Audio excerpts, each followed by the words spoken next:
В рамках нашего проекта «Душу» мы решили сделать специальный такой вот проект, посвященный возрождению стрийных элементов женского традиционного костюма. Особенно это касается вот такого элемента, который вы видите здесь на манекене. Это поясные подвески, если мы говорим с научной точки зрения об этом элементе. На ингушском это называется аржилгиш, то есть полочки, которые располагаются у пола, то есть у края верхнего распашного платья. То есть их расположение в костюме правильнее считывать вот на этом манекене. То есть на нижнее платье на талии завязывался вот такой вот фарточек орнаментированный, сверху надевалось верхнее распашное платье, и как бы все это запечатывалось металлическим серебряным на тот момент поясом. Мы обратились к изучению этого фарточка, потому что очень часто на старинных фотографиях мы видели, что что-то вот здесь отличающееся по цвету, то есть очень часто, как мы знаем, в прошлом, например, те же невесты использовали не монохромный наряд, то есть это был не чисто белый, включались и бордовый, например, цвет, и зеленый цвет, даже черный, что удивительно, он считался тоже праздничным цветом. При этом встречались и абсолютно странно представляемыми нами, например, цвет фуксии. То есть или же верхнее распашное платье могло быть такого цвета, или вот такие вот вставки, которые вот представлялись как раз шапочкой, манишкой, фарточком и, например, сшитой сумочкой такой, которая бохч называется, да, для невесты, если мы говорим. И вот эти фарточки, они на самом деле, как оказалось, этот элемент был не просто декора. И, например, в девичьем костюме он демонстрировал в том числе и мастерство девушки. А как мы знаем, в прошлом девушки уже там с 5-6-летнего возраста приучались к различным женским ремеслам, к тому же шитью, вязанию, валянию, вышиванию. И получается, к 14-15 годам, когда уже девушка была на выдане, когда происходил ее первый такой выход в свет в качестве возможной потенциальной невесты для кого-то, они уже демонстрировали, конечно, свое мастерство. В этом смысле очень интересно, что орнаментировали девушки как, например, шапочки, так и вот эти фарточки. И чем сложнее и искусственнее был выполнен орнамент, тем считалось, что она будет хорошей хозяйкой по дому. Хотя таких девушек все-таки старались оберегать от таких бытовых забот, потому что золотошвейки должны были иметь тонкие пальцы, не грубую кожу на них, для того, чтобы работать с иголкой, с вот этими металлизированными нитями. То есть это довольно-таки такое очень действительно изящное и трудоемкое ремесло. И, собственно, по мастеру, да, судилось о том, какая вот она будет хозяйка, и при этом всем это еще и была ее демонстрация того, что девушка умеет вышивать, значит, если вдруг кому-то, например, там, допустим, кто-то не умел это делать, что они, в принципе, могли у нее, допустим, потом попросить ее изготовить для них такое изделие. И в качестве декора действительно этот элемент костюма, он украшал наряд в том смысле, что в рамках наряда мы видим определенную такую цветовую ось.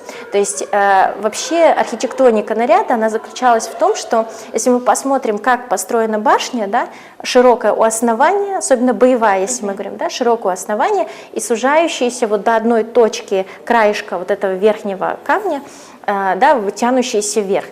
Также мы можем рассмотреть и костюм, да, широкий у основания, да, и как бы тянущийся вверх и заканчивающийся макушкой вышитой шапочки. Да, и поэтому цветовая ось, она еще больше вытягивала силуэт девушки, придавая вот такое вот идеальное, скажем так, воплощение ее. И опять-таки, обращаясь, если мы обратимся к концепции Эсдила, да, то есть такое понимание, как куц. То есть как воплощение вот такого идеального, без единого какого-то, да, изъяна, образ, да, вот что-либо. И вот в отношении костюма как раз-таки вот этот куц, оно очень хорошо, скажем так, применимо. И в принципе такой наряд на ингушском называется духар. То есть вообще в ингушском языке более 10 наименований одежды существовало. А духар – это значение, передающее вот такое возвышенное, да, нечто вот такое гармоничное, возвышенное явление. И вот как раз-таки этот фарточек, он помимо, да, цветовой гаммы, помимо декора, еще, например, для невесты, это вторая целевая аудитория, скажем так, этого элемента костюма, он передавал особое такое охранительное значение, то есть на этот фарточек наносился особого рода орнамент, который был материальным воплощением для невесты, пожелание ей быть матерью, многодетной, да, такой женщиной рода своего, чтобы она, вот так же, как, например, растительный орнамент, который вот у нас здесь, допустим, вот на этом фарточке использовался, да, это вот считалось, что невеста это олицетворяет как бы растение, которое, распустившись, да, потом даст свои плоды. И было очень важно именно в этот день невесту защитить от вредоносной магии по вот, представлениям прошлого. Да. И, конечно же, существовал целый обряд надевания этого фарточка на невесту. Вот мы сейчас примерно так продемонстрируем, да, то есть женщина завязывала на талии этот фарточек, причем эта женщина была представительница рода отца, она была многодетной матерью, возможно, у нее уже были даже внуки. Она заходила в комнату к невесте вместе с молодой девушкой незамужней, тоже у которой были живы родители, надевала и многочисленно осыпала невесту нускаллоцаш.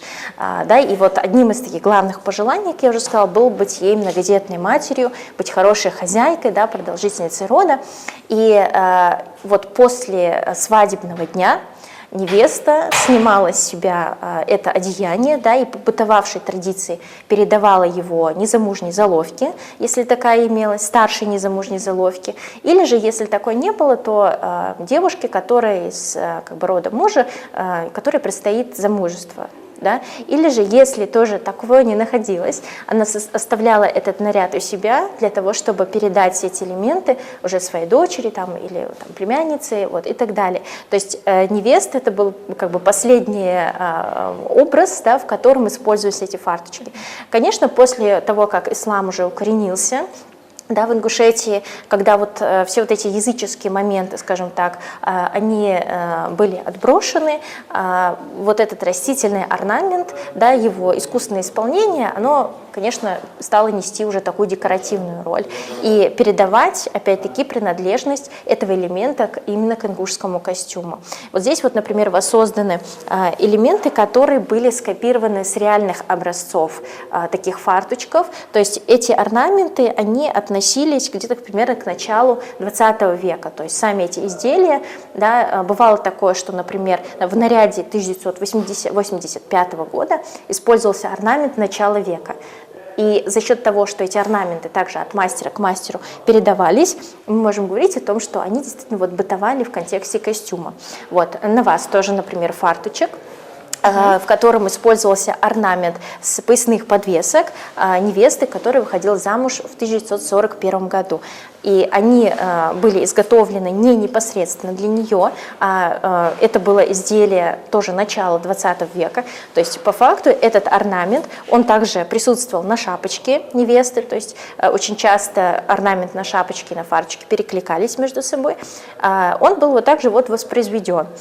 И, конечно же, это была вышивка, ручная работа, это была золотная вышивка золотыми или серебряными нитями. Вот в данном случае на вас работа тоже нашего мастера Хавы Гентимировой, нашей золотошвейки. Мне кажется, это уже можно как-то внедрить в наши обыденные образы.